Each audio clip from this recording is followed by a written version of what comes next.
What's up, everyone? Welcome back to the channel. Today we're going to be talking about 6 things that I don't like about my used Tesla Model S. So let's hop into it. Although everyone preaches that Tesla is our savior, there are going to be a couple things you're not going to like about your Tesla, regardless of if you get a 2023 or if you get a 2016 like what I'm sitting in right now. So first up on the list is range, and it specifically has to do with range on road trips. And not even specifically on the way there. I'm actually more so talking about range on the way home. When you wake up for your trip, excited to go in your Tesla, you will wake up with a full charge because you're plugged into your house. As you begin your road trip and you have to stop at superchargers, specifically every 2.5 or 3 hours, which, because I mean, you got to pee. What will happen is when you stop at a supercharger, you ideally are only going to want to charge to about 80%. And the purpose for that is that a Tesla can charge from 10 to 80% in roughly 15 or 20 minutes, depending on the charging speed of your particular Tesla. Now, that's all fine and well, specifically on the way to your destination, and that actually takes you there just fine.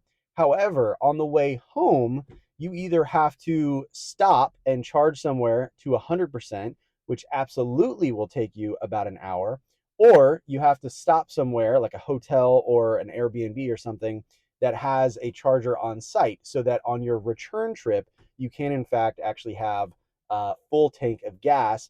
Because again, for the remainder of the trip, you're only going to be going to 80%, which means that you may have to stop 2 or 3 times depending on the length of your trip. Now, anything in the 3 and 4 hour range is no big deal, but range, I would say, is something that all Tesla owners, whether you have 400 miles of range or if you have 230 miles of range, you are still going to want additional range in your Tesla, which is why I know Elon says that it is not a big deal because most people don't use that. And it's true. But the only time that I dislike the range of my Tesla is when I go on a long road trip, specifically something that is longer than 4 hours. Next up is it is too low to the ground. The Tesla Model S is in fact way lower than a typical car. If you go sit in a Nissan Altima, for example, and then you immediately go and sit in a Tesla Model S, you'll notice a couple things. One, the columns are extremely narrow because this is such a sleek car. Your headroom, specifically getting in the vehicle, is a little tight. So I have in fact hit my head before. And then secondly, it is definitely lower than a typical car. And again, I assume that is probably for aerodynamic purposes, but it is so low that it has caused the pillars, I'll show a little example of it, to wear away. And this is pretty much true with everyone. They have something called easy entry where it'll adjust your seat to make it easier to get into the vehicle. And then it'll readjust whenever you sit down at your driver profile. But it is still just very low to the ground, and it makes me feel like an old man every single time I'm getting in and out of the car. Next up, storage in the doors are non-existent. In fact, storage is not as great as I would have anticipated for such a premium car. This is specific to the older Teslas, but this holds true all the way until, I believe, 2022, until they actually overhauled the interior of these things.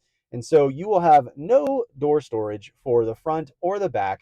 And the cup holders absolutely suck because they're built into the armrest. So I have bought an additional thing to try and resolve that. I'll give a link below to my Amazon cup holders that I have purchased to help satisfy that, I guess, issue a little bit.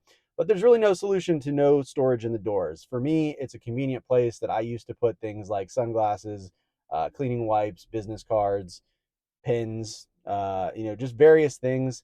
And it was really, really helpful to have that in other vehicles, and you just don't have it unless you buy brand new. Next up, this is a weird thing, but I personally am someone who really enjoys an armrest on road trips. So the back seat in particular on the Tesla Model S, as you'll see back there, does not have any armrest, and furthermore, it does not have any cup holders. If you can't tell, I'm someone that likes a refreshing drink while I'm en route in a car on a road trip, and so the fact that there's no cup holders back there really sucks. And more specifically, I had to buy an additional adapter of sorts for the back seat so that those back there could have a cup holder. Now, the good news is that on the newer models, the 2023 onward, they did overhaul the interior to give the rear passengers an armrest, which I think is really helpful. But that's something that you won't get in the used Tesla market. Last, this is definitely a first world problem, but the front trunk does not automatically open. The rear trunk being able to open automatically is extremely helpful whenever you're carrying things out to the car. And honestly, the front trunk is not huge, but it does have usable space. And I would love to be able to just tap, excuse me, tap the key fob and open the front trunk. And that's not something that's going to happen. They do make aftermarket accessories, which I'm actually probably going to pick up. I'll end up making an install video on my channel, and you can see what that looks like. But I'm still questioning how well those aftermarket accessories will work, specific to something like opening the trunk.